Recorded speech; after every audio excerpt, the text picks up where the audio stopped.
마가복음을 계속 이제 또 다시 보고 있습니다. 마가복음 1장 1절을 우리가 보게 되면요, 하나님의 아들 예수 그리스도의 복음은 이러하다. 마이크 신경 안 쓰셔도 돼요. 굉장히 분주한데 you don't need to do this.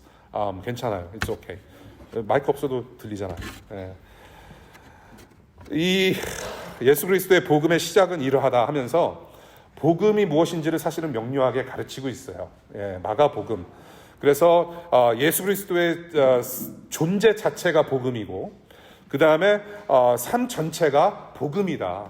존재와 삶 전체, 예수님의 존재와 삶 전체, 그것이 바로 우리에게 기쁜 소식이다라고 아주 선포하면서 들어가고 있는 복음서가 바로 마가복음이에요. 그래서 우리가 예수님의 삶이라는 복음을 우리가 들여다보면서 이제 복음의 절정인 십자가로 이제 향하고 있습니다. 복음의 절정은 십자가라고 하는 것, 십자가 죽음.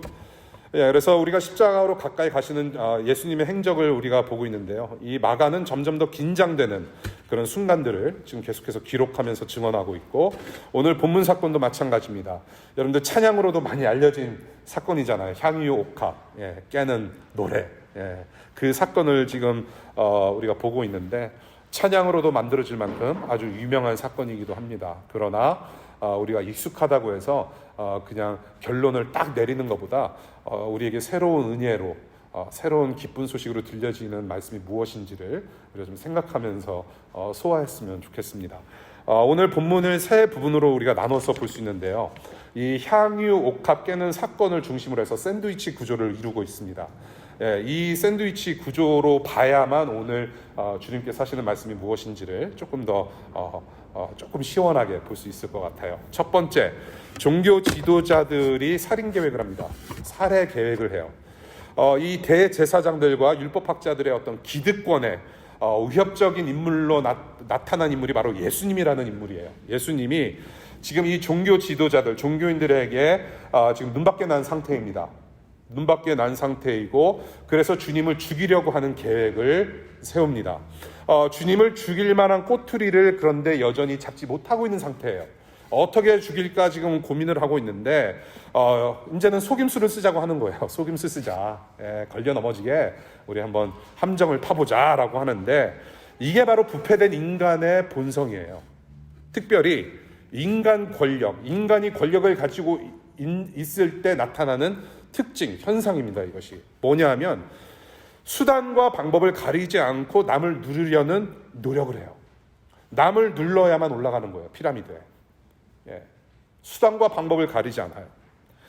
없던 죄를 만들기 위해서 없던 증거도 만들어서 상대를 멸살하는 교활한 그 본성을 가진 사람들이 바로 사람이에요. 우리예요. 그것이 바로 종교 지도자들이 지금 하고 있는 일입니다. 속임수를 써서 저 예수를 죽여버리자. 아주 교활해요. 그런데 이제 이 사람들이 얘기하는 게 뭐냐면 명절에는 죽이지 말자라고 얘기해요. 명절에는 죽이지 말자. 명절에는 죽이지 말자. 왜? 6월절을 지금 기념하려고, 굉장히 최대의 명절인데 이제 지금 북새통을 이루고 있어요. 예루살렘에 그냥 사람들이 엄청 많이 들어오고, 지금 뭐 성전 안에 사업이 있다고 그랬잖아요. 희상제물들을 팔고 막 그런 장사도 막 지금 대목이 터진 거예요. 대박이 터지는 거예요 지금. 그렇게 사람 많이 있는 시기에 주님을 따르던, 주님의 기적을 직접 경험하고 기적을 체험하고 보아왔던 사람들, 그 수많은 사람들이 폭동을 일으킬 수 있단 말이죠. 예수님을 잡아서 죽이자고 한다면 폭동이 일어날 가능성 100%예요. 자, 그러면 골치라는 거예요. 왜? 사회 질서와 안녕을 추구하는 로마 제국의 눈밖에 나면 안 되기 때문에. 그러니까 정치적으로 굉장히 힘듦을 당할 수가 있는 거예요. 유대 종교 지도자들한테는. 그래서 찍히지 말자. 명절에는 예수를 죽이지 말자라고 계획을 세워요. 자, 오늘 14장 1절에 본문에 두 가지 절기가 나옵니다. 굉장히 중요한 절기인데요. 첫 번째, 6월절입니다. 하나님의 구원서사, 구원의 이야기에서 가장 중요한, 아주 매우 중요한 절기인데, 이 6월절이라고 하는 것은 그 유대 민족이 이집트, 애굽 땅에서 400년간 종살이를 할 때가 있었어요. 400년 종살이를 하면서 이 하나님께서 이제 모세라는 특별히 세우신 지도자와 그 지도자를 통해서 민족을 해방시킨 사건이 있었는데 그게 바로 출애굽이라고 하죠. 해방을 기념하고 축제하며 기억하는, 그것을 우리는 유월절이라고 해요. 어떻게 기념하느냐? 우리 하나님께서 유대 민족을 해방시키실 때 10가지 재앙을 내리셨어요. 애굽 땅에 10가지 재앙을 재앙을 일으키셨는데 마지막 재앙, 마지막 wrath가 뭐였냐면 장자들을 죽이는 재앙이었어요. 각 가정마다 처음 난 장남, 장녀 모두를 멸살하는 그런 재앙을 내리셨고요. 사람, 인간들뿐만 아니라 동물들까지도 모든 첫째 나는 생명들을 다 모조리 싹쓸이하는 그런 재앙을 내리셨는데 이때 유일하게 살아남을 수 있는 방법을 주셨어요. 하나님이 뭐냐면 그 흠이 없는 아주 잘 자란 어린 양의 피를 문지방에 바르는 거예요. 문틀에 발라서 그것을 킵하고 있으면 그 밤에 여호와의 사자가, 죽음의 사자가 그 문지방의 피를 보고 넘어가는 거예요. 그러면 그 집안의 생명들은 살 수 있었다라는 거. 그 방법을 주셨어요. 어린 양의 피를 그 문틀에 쫙 발라가지고 살려내시는 방법을 주셨어요. 그것을 보고 유유히 넘어가다. 그래서 유월절이라고 표현을 해요. pass over 했다.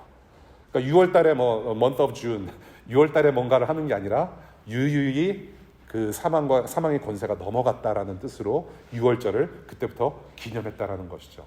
그래서 굉장히 중요한 절기 중에 하나고요. 그 다음에 무교절이라는 것이 나오죠. 1절에 보면 무교절이 있습니다. 6월절은 하루 동안의 축제예요. 6월절은 하루 동안의 축제고, 다음 7일 동안, 6월절부터 7일 동안 무교절이라고 하는 절기를 지키는데, 누룩이 들어있지 않은 떡을 먹으면서 하나님의 명령을, 지시를 기다렸던 어떤 그 기간을 들어 이제 무교절이라고 하면서 그것도 계속 좀 지키고 있는데요. 덜 익은 빵을 먹는 날이에요. 덜 익은 빵을 먹으면서 하나님의 지시를 기다리는 것을 이제 기념하는. 그래서 덜 익었지만은 그래도 먹을 수 있는 빵이었죠.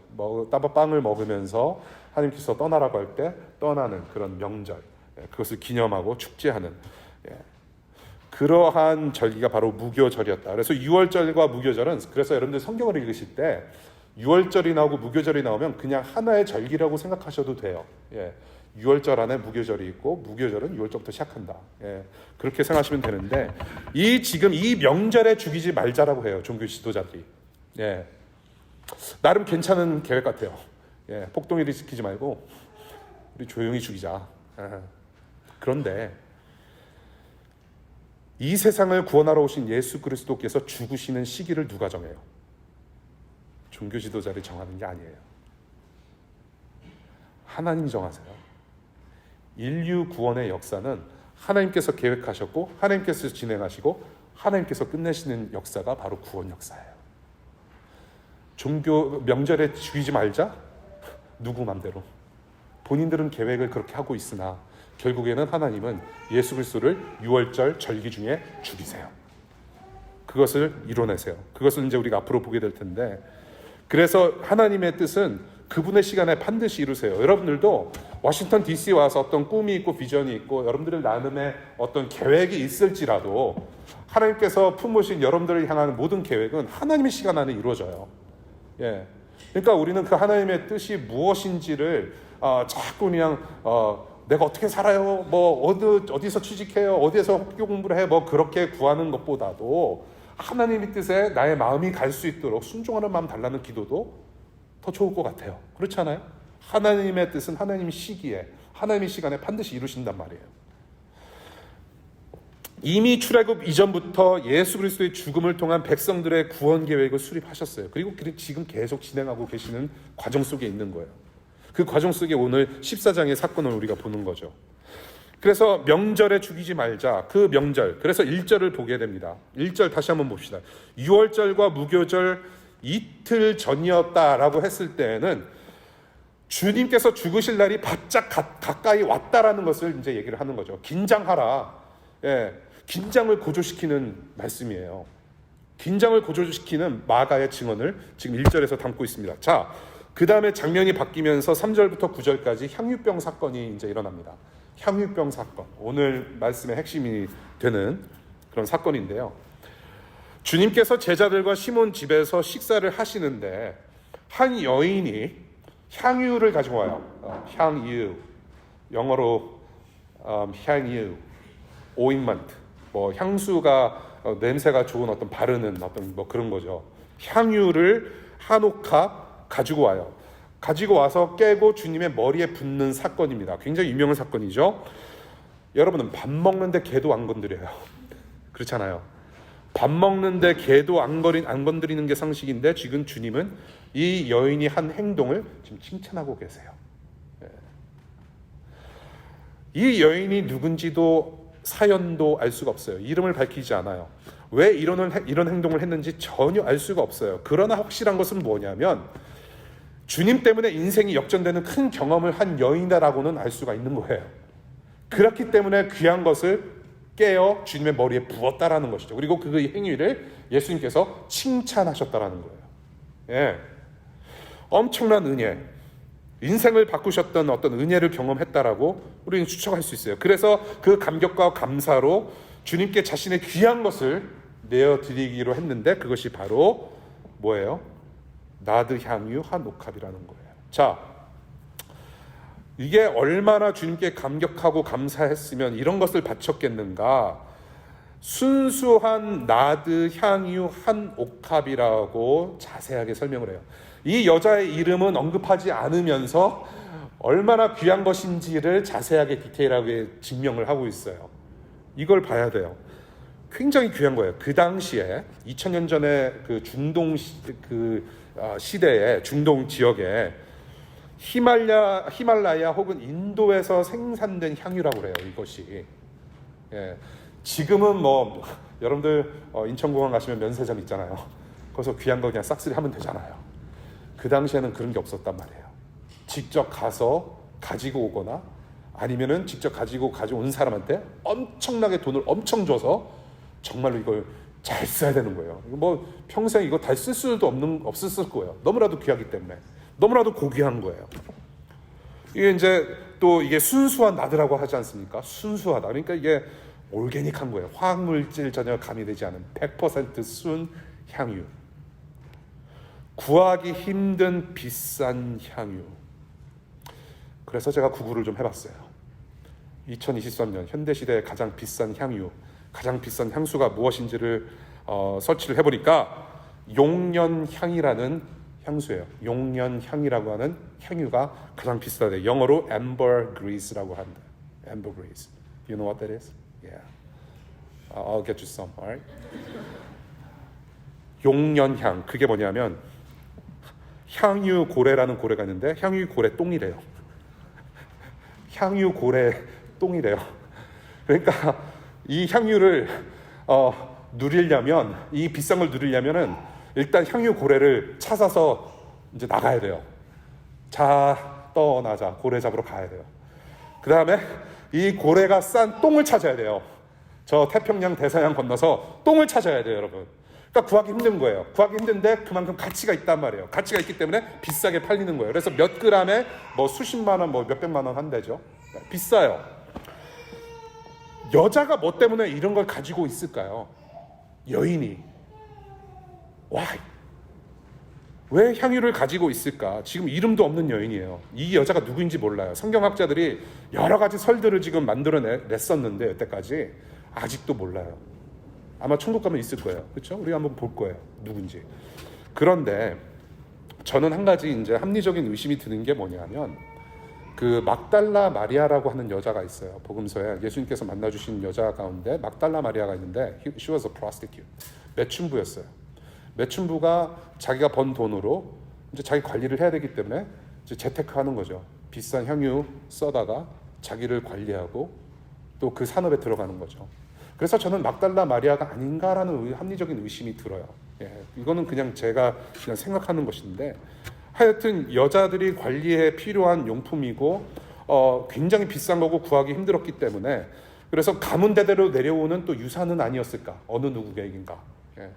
그러니까 이게 보통 귀한 게 아니에요. 얼마나 비싼가 봤더니 하루 일당이 그 당시에는 1데나리온인데 그 가격을 보니까 300데나리온이래요. 300데나리온. 비싸기도 엄청 비싼 거예요. 1년치 급여예요. 그러니까 이거를 이제 향유 고래 똥으로 따지자면은 여러분들이 1년 동안 열심히 해서 번 연봉으로 고래 똥 바르고 다니는 거예요. 그 비싼 거를. 이렇게 귀한 것을 어떻게 해요? 그 옥합이라는 것을 깨서 주님께 부어드려요.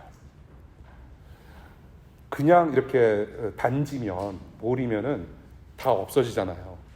깨지면 이제 다 흘러서 없어지잖아요, 향유가. 근데 옥합을 깨서 부어달았다는 소리는 그 옥합은 목이 긴 호리병 같은 병이었다라고 하죠. 그래서 목을 깬 거예요. 목을 깼다라는 소리는 더 이상 그 어느 소중하고 고귀한 향유를 다시는 부어서 사용하지 않겠다라고 하는 자기 결심, 자기 의지를 내포한 거죠. 깼대요. 다시는 I'm not gonna use this. I don't need this. 뭐예요? 그만큼 주님을 그 무엇보다도 귀하게 여겼다라는 거예요. 고귀한 것을 다시는 구해서 다시 담아 쓰지 않겠다라는 어떤 강력한 의지, 가장 귀한 것을 부어드렸다. 주 예수보다 더 귀한 것은 없네. 그 신앙을 고백한 거예요. 행동으로, 실천함으로. 예수밖에는 없습니다. 이제 몇몇 사람이 화내면서 나무래요. 몇몇 사람이 등장을 하는데 뭐라고 얘기하냐면 불우이웃돕기 하는데 쓰지 왜 아깝게 부어버리냐. 예, 그 얘기하는 거예요. 여기서 말하는 몇몇 사람을 똑같은 사건에서는 요한복음 12장에 누구라고 얘기하냐면 바로 제자 공동체의 재정팀장이었던 가룟 유다가 이런 말을 했다라고 증언을 해요. 예.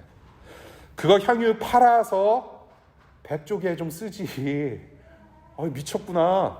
그 얘기를 누가 하는가? 돈 얘기를 누가 하는가? 바로 가룟 유다가요. 그러니까 뭐예요? 지금 가룟 유다는 이미 돈의 노예였음을 살짝 암시하고 있는 거예요. 살짝 암시해요. 사실은 이게 상식적이에요. 야, 너무 아깝지 않나? 아니, 깨서 그걸 사람 몸에 바르거나 버리려면 정말로 그렇잖아요. 백악관 조창기도회 한 달에 한 번만 하겠습니까, 여러분? 그렇지 않아요? 예.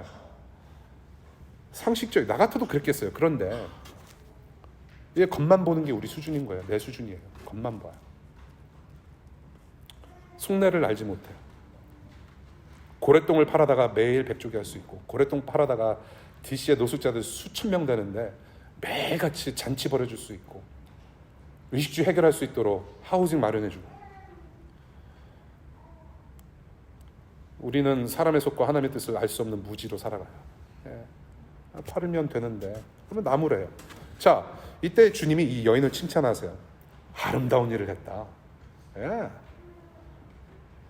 가난한 사람들은 언제든지 도울 수 있지만 나에게 향유를 뿌리는 것은 나가 이제 조만간 있으면 내가 죽을 텐데 내 죽음을 기념하는 일이고, 그래서 너무나도 아름다운 일은 그 일을 했기 때문에 이 일은 뭐라고 해요?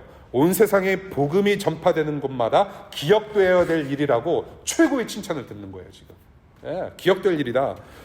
이 향유는 시체에 바르기도 한데요. 그래서 이제 그것을 말씀하신 거예요. 이 여인이 주님의 죽음을 미리 알았을까요? 나를 만나주셨던, 내 인생의 터닝포인트가 되어주셨던 주님이 죽는다더라. 그 소문을 제자들한테 듣고, 주님, 그러면서 붓지는 않았을 것 같아요. 예. 그 어느 누구도 주님이 죽을 거라는 것을 받아들이고 싶지 않았을 뿐더러 이해하지 못했을 거예요.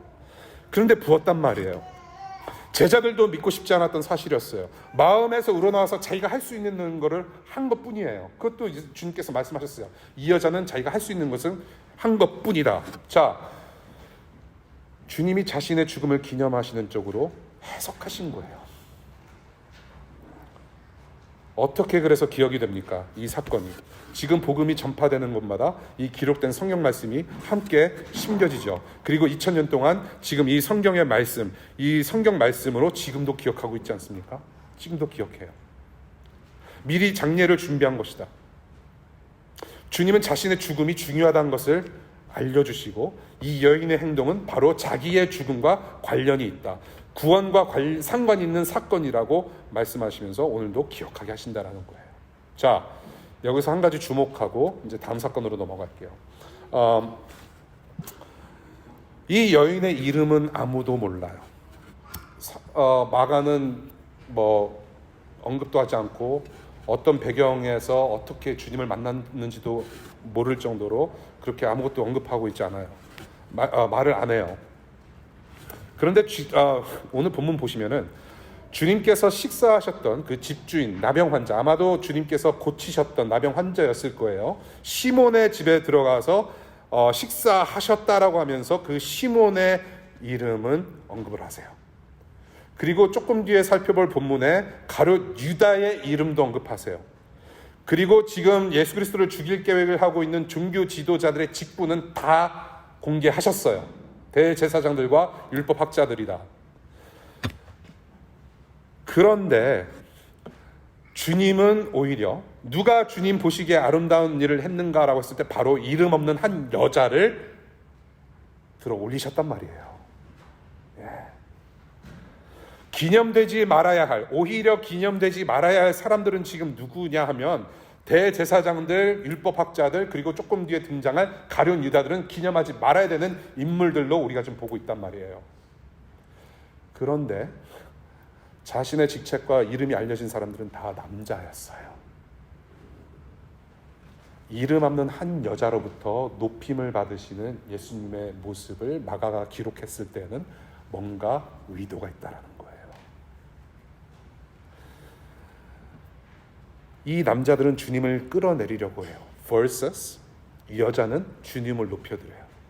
비록 그 당시 시대적 상황으로 봤을 때 비천한 한 여인, 이름 없는 여인이지만 그러나 큰 은혜 입고 예수 그리스도를 높여드리는 여인으로 지금까지 기억되고 있다는 거. 주님은 이 여인의 행동을 아름답게 보셨어요. 자, 그 다음 사건, 마지막 사건 10절부터 11절. 가룟 유다가 배신할 계획을 세웁니다. betrayal. 향유를 팔아서 가난한 사람 도와주지 그랬느냐. 따져 묻던 유다가 이제는 그 당시 권력과 재력으로 무장한 대제사장들과 이제 결탁을 합니다. 함께 주님을 팔아먹을 계획을 수립하고 공모해요. 공범입니다. 어떻게?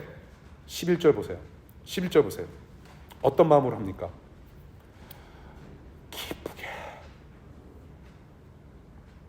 기쁘게. 자기의 선생을 팔아넘겨 죽일 계획을 어떻게? 기쁘게. 유다는 주님을 기쁘게 팔아먹어 죽이는데 앞장서는데 여인은 자기가 가지고 있는 옥합을 깨서 기쁘게 헌신을 해요. 그러한 대조적인 모습을 보여주죠. 그리고 그 계획은 잠시 후에 몇 시간 흘러서 실행되고 마릅니다. 종교인들은 명절에 죽이지 말자고 했지만 십자가를 통한 하나님의 구원 계획은 이렇게 차근차근 진행이 되고 있음을 오늘 본문 세 가지 사건을 통해서 봤습니다.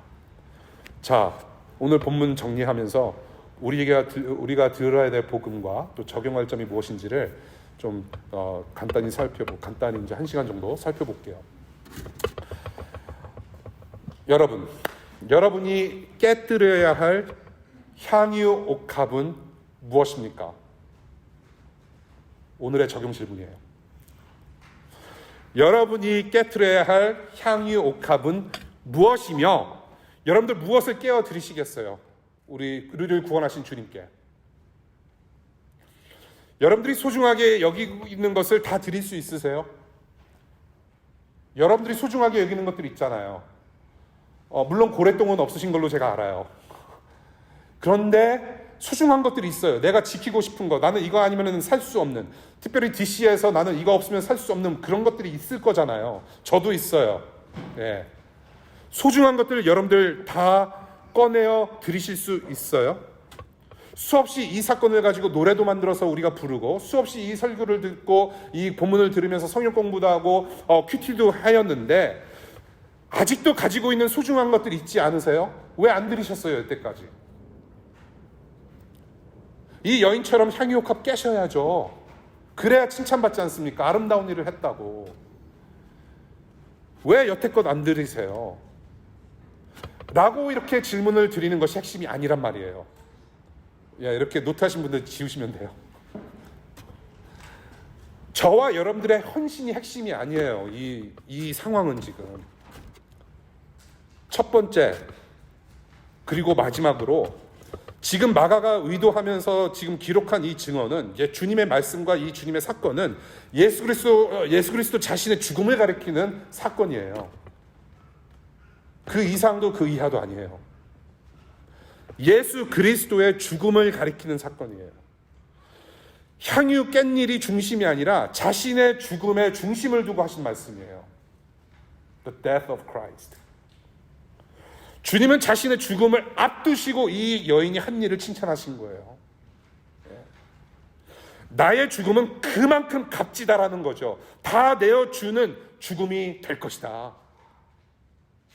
그 향기가 이 식사하는 방을 진동하게끔 냄새가 가득한데 자신의 다 내어줌, 다 깨어줌은 이 세상을 진동하게 만들 것이다.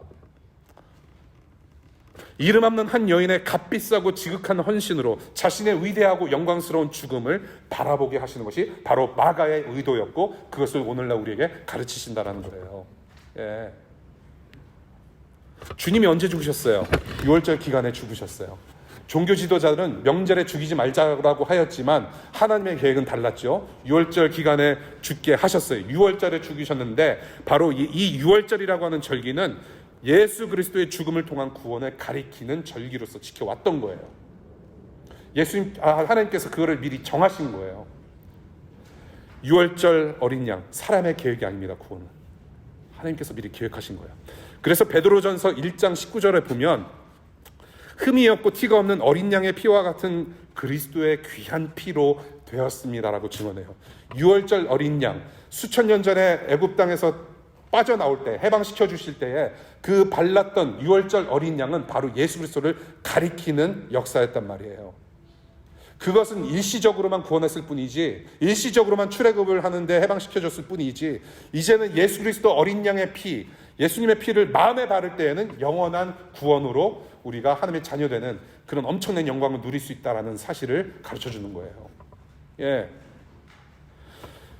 6월절 어린 양 예수의 피가 믿음의 통로를 통해서 저와 여러분들의 마음과 영혼에 적실 때에 비로소 영생하는 구원의 은혜를 누릴 수 있다는 것을 6월절을 통해서 우리가 배우는 겁니다. 그래서 주님의 죽음이라는 것은 우리의 죄를 대신해서 뒤집어 쓰신 죽음이고, 죄 용서로 세상을 구원하신 죽음이고, 죄의 문제를 해결하셔서 이제는 우리가 거룩하신 주님 앞에 나아갈 수 있는, 자녀로서 나아갈 수 있는 그 자녀로 인도함 받는 죽음이었고, 그래서 우리를 주님의 자녀로 구원하시는 죽음이 바로 예수님의 죽음이셨다는 사실을 우리가 이제 계속 알게 되는 거죠. 복음서를 통해서. 우리의 죄를 용서하시고 죄와 죽음에서 해방시키시는 우리 주님께서 하신 일, 바로 십자가 사건이에요. 그것을 오늘 사건을 통해서 보여준단 말이에요. 가리키고. 그 여인이 이렇게 향유옥합을 깬 사건이 이제 2023년 우리가 성경 말씀을 보니까 고귀한 죽음을 기억나게 하시는구나. 우리에게 어떤 죽음을 베푸셨는지 다시 한번 상기시켜 주시는구나. 아무도 우리와 저와 여러분들의 죄값을 치를 수도 없고 또 그렇게 구할 수도 없는 값비싼 보혈 사건이 바로 예수 그리스도의 죽음 사건이었구나. 오늘 본문을 통해서 알 수 있는 거예요. 이 놀라운 역사에 한 발짝 더 다가가게 하세요. 예수님의 죽으심과 그리고 영원히 살게 하시는 부활의 사건을 이제 우리가 맛볼 수 있다는 거. So what? 그래서 so what? 주님의 십자가 죽음에 우리가 할 수 있는, 여러분들이 할 수 있는 아름다운 일은 무엇인가? 자, 향유옥합 계세요. 여러분들의 학위, 여러분들의 연봉, 체킹 어카운트, 투자하신 거, 인베스트먼트 모두, 그리고 또 뭐 있을까요? 뭐 있을까요? 뭐 또 바칠 수 있는 게 뭐가 있을까요, 여러분? 여러분들 차, 그리고 루이비통보다 비싼 게 고래똥이잖아요. 네. 그 정도는 바칠 수 있잖아요. 루이비통. 우리가 예수님의 십자가 죽음 앞에 우리가 할 수 있는 가장 아름다운 일은 우리의 마음을 깨어드리는 일이에요. 예수님의 십자가 앞에 자신의 살과 피와 생명을 깨트려서 우리에게 부으신 그런 죄 용서하시는 사랑에 우리가 감사와 회개로 반응하고 우리의 삶의 주인으로 모시는 것이 지금 주님께서 보시기에 가장 아름다운 일입니다. 그것을 하실 수 있기를 바라요. 십자가는 저와 여러분들의 본성을 새롭게 합니다. 죄 용서의 죽음은 곧 죄악되고 어그러진 본성에 따라 사는 것이 아니라 죄를 싫어하는 새로운 삶의 시작을 이야기를 해요. 전에는 하나님을 거부하고 내 인생의 조종관을 내가 잡고 살았다면 이제는 하나님께 맡겨드리는 삶을 사는 거예요. 예, 그 삶을 살아야 돼요. 그리고 우리가 여전히 우리가 정말로 하나님을 섬기고 예수님을 따른다라고 하지만은 누군가는 물어봤을 때 너의 종교가 뭐냐고 물어봤을 때 I'm a Christian, 나는 떳떳하게 크리스천이라고 말할 수 있을 때라도 우리는 여전히 죄의 습성이 있어요. 여전히 우리는 어떻게 속임수를 써서 어떻게 예수 이름을 팔아서 잘 지낼 수 있을까? 어떻게 복음 없이 재밌게 살 수 있을까? 어떻게 복음 없이 욕망을 채울 수 있을까? 예수 이름에 한 발짝 걸으면서 동시에 또 다른 한 발은 세상의 욕망을 추구하는 삶. 어떻게 하면 그렇게 잘 살 수 있을까? 하나님 없이 난 이렇게 잘 살 수 있다면서 교만한 마음도 있어요. 우리는 거기에 사실은 능숙해요. 그러나 우리에게는 성령 하나님께서 계세요. 비록 우리가 넘어질지라도 우리를 끌고 가시는 분은 바로 예수님이란 말이에요. 십자가 보혈의 능력은 2000년 전에 끝난 게 아니에요. 지금도 여전히 유효하고 지금도 적용되는 하나님의 능력이에요. 그래서 십자가 사랑 때문에 죄를 싫어할 수 있고 십자가 때문에 우리 주님을 닮아가는 거룩을 우리가 추구할 수 있고 그 거룩을 열망하는 마음으로 오늘도 살아갈 수 있고 내일도 살아갈 수 있고 계속 주님 따라 살아가도록 인도하시는 성령 하나님의 은혜가 우리에게 있습니다. 예. 우리가 십자가를 통해서 우리가 삶의 전환을 맞아야 돼요. 여러분들 어떻게 기억되길 바라세요? 어떻게 기억되길 바라세요? 주님 따르는 이런 일상, 이런 인생을 살아갈 때 힘들 때 분명히 있어요. 예수 믿는다는 것 때문에 재정적인 어떤 어려움이 닥칠 수 있습니다. 2000년 전에 초대교회 우리 신앙의 선조들은 예수님을 믿는다는 것 때문에 경제적인 어려움부터 당한 사람들이 꽤 많아요. 세상의 가치에 동요되지 않고 동조하지 않고 나는 오직 예수 그리스도만을 따르겠다라고 결심한 사람들은 재정적인 자기 지갑부터 거룩하게 만드는 사람들이었단 말이에요. 목숨까지도 바쳤어요. 목숨까지도. 여러 가지 힘든 일들이 분명히 있어요. 세상이 조롱할 거예요. 멸시할 거예요. 야, 이 어리석은 놈아. 야, 이렇게 편하게 잘 살 수 있는데, 이렇게 성공할 수 있는데 너는 왜 그런 삶을 사느냐? 분명히 손가락질 할 겁니다. 손가락질 당하지 않는 크리스찬이라면 그것은 크리스찬이 아닐 가능성이 높다란 말이에요, 여러분. 이름 없는 자로 취급당할지라도 아무도 기억하지 않은 노바디의 삶을 이 세상에서 살 수 있지만 나를 사랑하셔서 죽으신 우리 주님은 여러분들을 분명히 아름다운 썸바디로 기억하실 거예요. 그러니 마음과 인생을 주님께 드리시고 우리 주님을 주인으로 왕으로 모실 수 있기를 바라요. 주님께 남는 삶이 최고의 삶인 거예요, 여러분. 이름 없는 한 여인이 2000년 동안 기억됐잖아요. 2000년 뿐이겠습니까? 영원토록 하나님의 마음에 남는 존재가 됐단 말이에요. 할 수 있는 가장 아름다운 우리를 향하신 주님의 뜻입니다. 십자가에서 죽으신 이에요. 하나님께 마음, 인생을 드리실 수 있는 여러분들 되시기를 바랍니다. 기도하겠습니다.